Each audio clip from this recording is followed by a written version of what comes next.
जय श्री राम। नाभि मुद्रा क्रिया योग की दूसरी प्रक्रिया है और खेचरी के बाद आती है। इससे पहले आपको नाभि मुद्रा के बारे में बताएं, एक अनुरोध है कि क्रिया योग कभी भी बिना गुरु की सहायता के बिना ना करें। अब नाभि मुद्रा जो शुरू करने जा रहे हैं वो कृपया करके ध्यान से सुनिएगा। इसका सबसे ज्यादा जुड़ाव जो है वो प्राणायाम से है, तो प्राणायाम इसमें बहुत किया जाता है। खेचरी मुद्रा अलग हो गई, वो भी एक प्राणायाम है, वो भी एक क्रिया है, लेकिन उसका प्राणायाम अलग है। यहाँ नाभि मुद्रा में जो प्राणायाम की बात हो रही है वो श्वासों के द्वारा हो रही है। हमारे शरीर में मेरुदंड यानी कि जो रीढ़ की हड्डी है, इंग्लिश में उसे वर्टिब्रल बोलते हैं, वो सबसे प्रधान हड्डी मानी गई है। मस्तक जो है ठीक उसके ऊपर रखा हुआ है, हाथ पैर भी अपनी स्थान पर उसके साथ जुड़े हुए हैं। इसी रीढ़ की हड्डी में देखिए, शरीर के 6 शक्ति केंद्र हैं, अर्थात 6 चक्र हैं, और 6 के 6 क्या, सातों जो ऊपर मस्तक में आपका ये सहस्त्रार चक्र है, उसके बारे में हम आपको पहले बता चुके हैं। इनमें जो है, इन 6 चक्रों में नाभि चक्र भी है। ये नाभि के ठीक पीछे होता है, जिसे कहते हैं मणिपुर चक्र। इसके बारे में बता चुके। तो इस चक्र को मणिपुर चक्र के नाम से जाना जाता है। हमारे जो भगवान हैं वो वैश्वानर रूप से चारों प्रकार के खाए हुए भोजन को इसी नाभि में स्थित होकर पचाते हैं। ये शरीर का संतुलन भी रखता है। जब नाभि क्रिया करते हैं तो इसका तेज जागृत होता है, और जब इसका तेज जागृत होता है तो पेट की जितनी भी तमाम गड़बड़ियां हैं, जितने भी रोग हैं पेट के, वो सब समाप्त हो जाते हैं। ये नाभि क्रिया उसको ठीक करता है।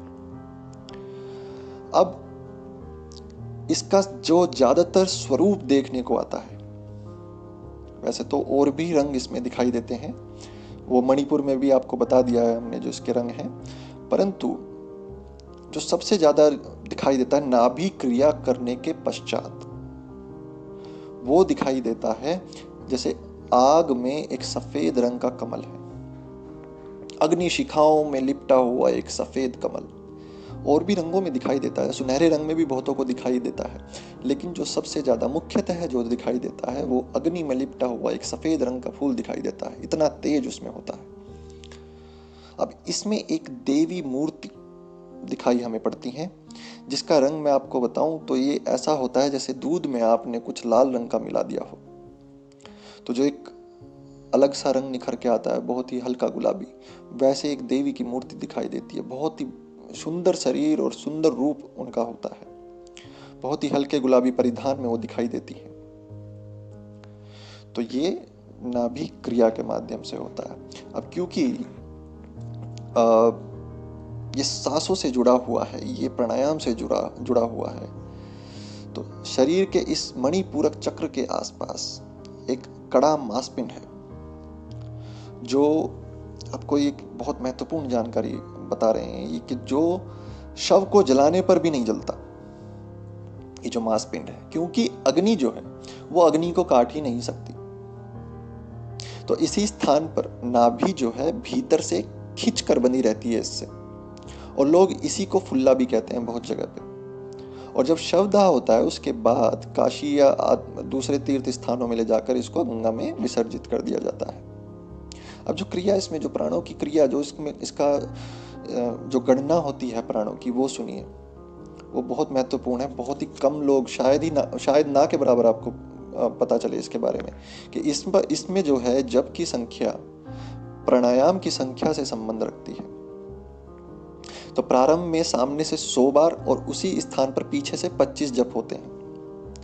अब जैसे जैसे प्राणायाम की संख्या बढ़ती है, ये भी प्रति 12 प्राणायाम पर 100 जमा 25 के अनुपात में बढ़ती है। इस कैलकुलेशन को कहीं पे लिख लें, काम आएगा। और जब आखिर में इसकी बात करें तो 144 प्राणायाम पर इसकी संख्या जो है 1200 जमा 300 हो जाती है, और ये इसकी अधिकतम संख्या मानी जाती है। इस मणिपुर चक्र की क्रिया करके, इस नाभि चक्र की क्रिया करके प्राण के तेज को जागृत करने के बाद श्री लहड़ी महाशय ने प्राणायाम करने का जो है विधान बताया है, और ये बहुत ही वैज्ञानिक भी लगता है। अग्नि प्रज्वलित करने के उपरांत जैसे उसे और अधिक हवा दे दी जाए, उसे और ज़्यादा तड़पा दिया जाए ताकि अग्नि की लपटें और ज़्यादा हो जाएं।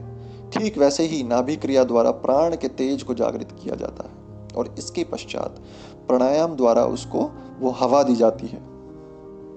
तो कुछ क्रियावान जब प्राणायाम की संख्या बढ़ाते हैं तो नाभि क्रिया की संख्या जो है कुछ कम कर देते हैं। बहुत से साधक ऐसे भी हैं, लेकिन हमारे विचार से ये लाभदायक नहीं है, बिल्कुल भी नहीं है। इसको पूरा करना चाहिए। इस क्रिया से ही क्योंकि जो है मन स्थिर हो जाता है और इस क्रिया की परिपक्वता होने पर श्वास का चलना रुक जाता है और मन पूर्ण रूप से आपके अधीन हो जाता है, स्थिर हो जाता है। ये रुद्र का स्थान भी कहा गया है। रक्त वर्ण के रुद्र का भी दर्शन यहीं पे होता है। तो जब कभी उत्तर प्राणायाम होता है तो मन मणिपुर चक्र से भी सुषुम्ना में घुस जाता है और ये भी साबित हुआ है कि सुषुम्ना में यहां से ही प्रवेश किया जा सकता है। तो इस पर हमेशा ठीक से ध्यान करना चाहिए। ठीक से ध्यान किया जाता है तो जो हमारी आंतें हैं, इसको इंग्लिश में पैंक्रियाज भी बोलते हैं, उसकी शक्ति बहुत ज्यादा बढ़ जाती है। तो ये नाभि मुद्रा के बारे में कुछ है। अब प्राणायाम की विशेषताएं इसी में आपको जोड़कर बता रहे हैं।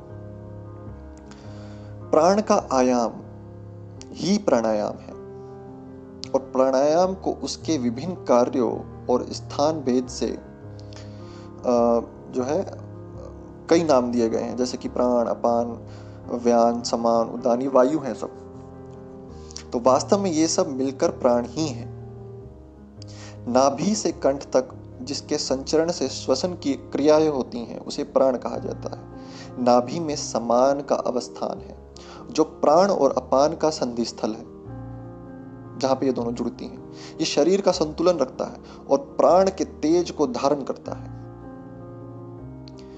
इतनी ज्यादा और इतनी गहराई में जानकारी शायद कहीं और ही प्राप्त होगी, कोई ही देगा, कोई ही दे सकता है। और तो नाभि से नीचे मूलाधार चक्र, या यो कहिए कि जो रीढ़ की हड्डी के सबसे निचले भाग तक फैली प्राणवायु के हिस्से को अपान कहते हैं हम लोग। इसका कार्य जो है नाभि से नीचे की इंद्रियों को बल देना होता है, उसको संभालता है ये।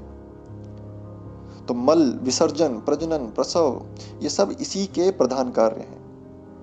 ये शरीर के जो भी मल होता है उसको बाहर फेंक देता है और कंठ से ऊपर के प्राण के हिस्से को, जो गर्दन के ऊपर की इंद्रियों के कार्य को नियंत्रित करता है, उसे हम उदान कह देते हैं। सारे शरीर में व्याप्त त्वचा आदि के जितने भी कार्य हैं उसको नियंत्रण करने वाला व्यान कहलाता है। अब वैसे तो साधारण रूप से सब अपने अपने क्षेत्र में तैनात हैं, सब अपने अपने क्षेत्र में तैनात रहकर अपना अपना कार्य करते हैं, लेकिन प्राणायाम करने के समय सबको अपने अपने स्थान से लाकर प्राण के साथ युक्त करते हैं। प्राणायाम वो करता है, इनको आपस में मिला देता है। ये जो नाभि से कंठ तक विचरण करने वाला प्राण है ना, उसे यौगिक प्रक्रिया द्वारा विस्तारित करके समस्त प्राणों को एकत्र करके बहिर्मुखी से अंतर्मुखी करने की जो प्रक्रिया है उसको ही प्राण का आयाम अर्थात प्राणायाम कहते हैं। तो प्राण जब शरीर से जो है उत्क्रमण करता है तब पांचों प्राणों को अपने में मिलाकर एक प्राण करके शरीर का त्याग करता है। उस समय यदि कोई ध्यान दे तो दिखाई देगा कि श्वास जो है काफी लंबी और विचित्र ढंग से अपने अंतर में एक खिंचाव के साथ चलती रहती है। प्राण की चंचल जो गति है उसको हम श्वास की गति संख्या से समझ सकते हैं। तो क्रिया योग में क्या होता है, क्रिया योग द्वारा जीवित काल में ही पांचों प्राणों को मृत्यु काल के समान ही एकत्र करके चालित किया जाता है। इसको भी प्राणायाम कहते हैं। तो प्राण जब श्वास और प्रश्वास रूपी घोड़े का आश्रय लेता है तब उसका एक चंचल भाग इंद्रियों के सानिध्य में आकर बाहरी संसार का भोग करता है।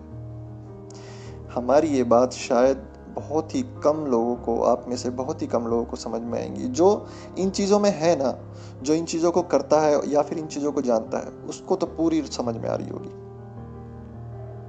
क्योंकि वो इन शब्दों का अर्थ समझता है, इन चीज़ों को समझता है। और जो बिल्कुल नए नए साधक अभी इस चैनल से जुड़े होंगे, जिनको इन बारे में ज़्यादा ज्ञान नहीं, वो उनके ऊपर से जा रहा होगा। 100% हम लिख के दे सकते हैं ये।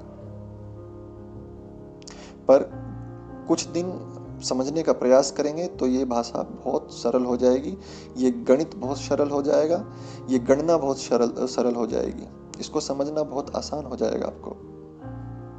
प्राण के इसी भाव को जिसके द्वारा विषयों को भोग किया जाता है मन कहा जाता है। ये मन होता है, और जब ये मन अंतर्मुखी हो जाता है तब शरीर के बाहर के कार्य कम होने लगते हैं, और अंत में जब प्राण में मन लीन हो जाता है तब शरीर का बोध समाप्त हो जाता है। इसके परिणाम स्वरूप अपान और व्यान ये संयुक्त होकर प्राण के साथ ऊपर उठते चले जाते हैं, ऊर्ध्वगामी होने लग जाते हैं और आज्ञा चक्र में जाकर स्थापित हो जाते हैं। यही अवस्था योग की वास्तविक अवस्था है मेरे भाइयों। तो ये नाभि मुद्रा के बारे में था, ये प्राणायाम के बारे में था, और उम्मीद करते हैं कि शायद आपको इससे का बहुत मन से रिकॉर्ड करी है ये वीडियो, बहुत ही ज़्यादा कुछ बता दिया है। शायद ही